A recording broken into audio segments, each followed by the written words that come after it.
Hasil dari UFC 309 kemarin merupakan akhir yang kebanyakan penggemar sudah bisa prediksi.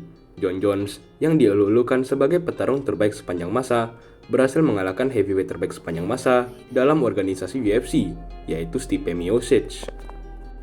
Jon sendiri merupakan tokoh yang sangat membelah opini dari seluruh fans dari olahraga MMA ini.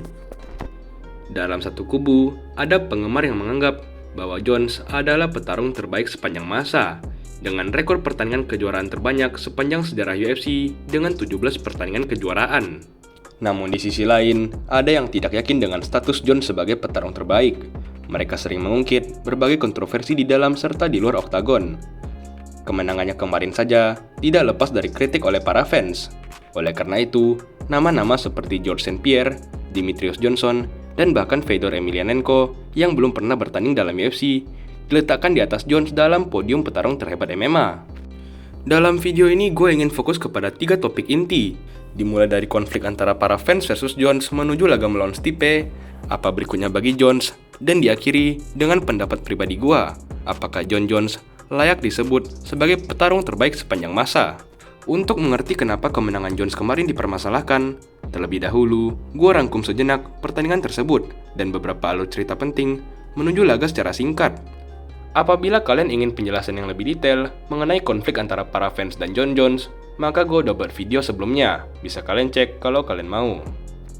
Jon Jones versus Stipe Miocic merupakan pertandingan untuk perebutan gelar heavyweight yang sebenarnya dijadwalkan untuk bertempat pada ajang UFC 295. Jones yang pindah ke atas dari divisi light heavyweight ke heavyweight baru saja memenangkan sabuk kelas beratnya dalam laga tanding dengan petarung asal Prancis, Ciryl Gane.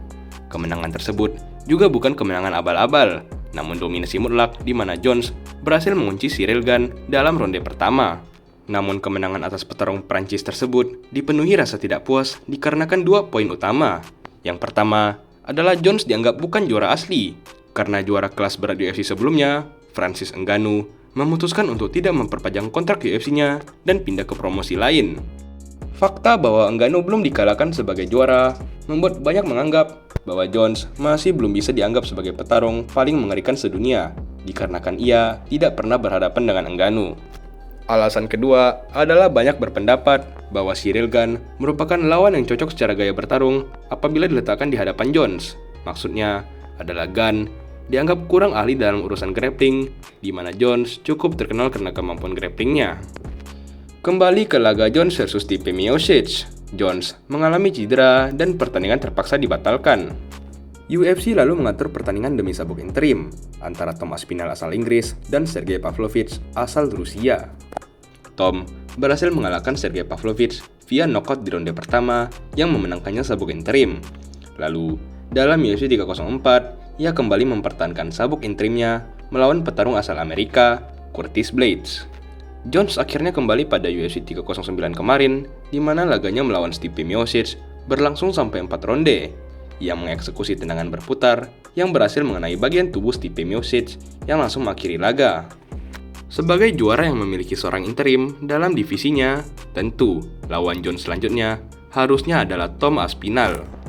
Namun, sang juara heavyweight tersebut malah mengatakan dalam berbagai interview setelah laga bahwa ia lebih tertarik dengan pertandingan melawan juara satu divisi di bawahnya, yaitu Alex Pereira. Hal inilah yang sekarang menjadi permasalahan utama sekaligus puncak konflik dari fanbase MMA dan Jon Jones. Dari yang gue amati di sosial media, 70-80% penggemar lebih menginginkan Jones menghadapi Aspinall dibandingkan Alex Pereira. Alasannya adalah Aspinall dianggap lebih berbahaya karena memiliki kemampuan yang lebih lengkap dibandingkan Pereira yang masih belum membuktikan kemampuan grapplingnya. Alasan Jones sendiri adalah bahwa mengalahkan Aspinall tidak akan menambah apapun bagi resume karirnya yang dianggap sudah gemilang. Dibandingkan Pereira yang merupakan juara 2 divisi, Aspinall masih belum memiliki prestasi serta nama besar yang diyakini Jones cukup untuk melawan dirinya. Bahkan, ia mengatakan ia rela melepas sabuk kelas beratnya untuk meninggalkan kewajibannya melawan sang interim. Jones menambahkan bahwa satu-satunya hal yang akan membuatnya tertarik untuk melawan Aspinall adalah apabila UFC memberikannya kompensasi uang yang sangat besar. Namun bos UFC, Dana White, mengatakan bahwa berdasarkan performa Jones melawan Stipe, pertandingan melawan Pereira tidak akan menjadi fokus dari organisasi, akibat Jones yang diyakini terlalu besar dan terlalu komplit. Ini cukup wajar saja, mengingat bahwa Jones dan Pereira adalah dua superstar terbesar UFC sekarang, dan mengatur pertandingan antara mereka berdua, di mana satu petarung akan dijamin kalah, dapat berpotensi mengurangi profit pada masa depan. Jadi, masih menjadi misteri siapa lawan bagi Jones di masa depan kelak. Pihak Aspinall sendiri telah mengkonfirmasi negosiasi, namun belum ada kelanjutan pasti. Jadi, apakah Jon Jones dengan rekor 28 kemenangan, 1 diskualifikasi, dan 1 no contest, serta status sebagai juara 2 divisi, dapat dikatakan sebagai petarung terbaik MMA? Menurut gua pribadi, Jones masih belum bisa disebut sebagai yang terbaik sepanjang masa.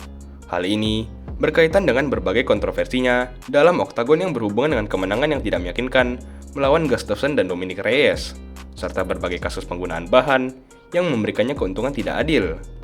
Dibandingkan dengan petarung lain seperti GSP, Demetrious Johnson, dan bahkan juga Khabib yang memiliki karir gemilang tanpa adanya kontroversi, maka menurut gua pribadi, Jones masih belum layak disebut sebagai yang terbaik sepanjang masa.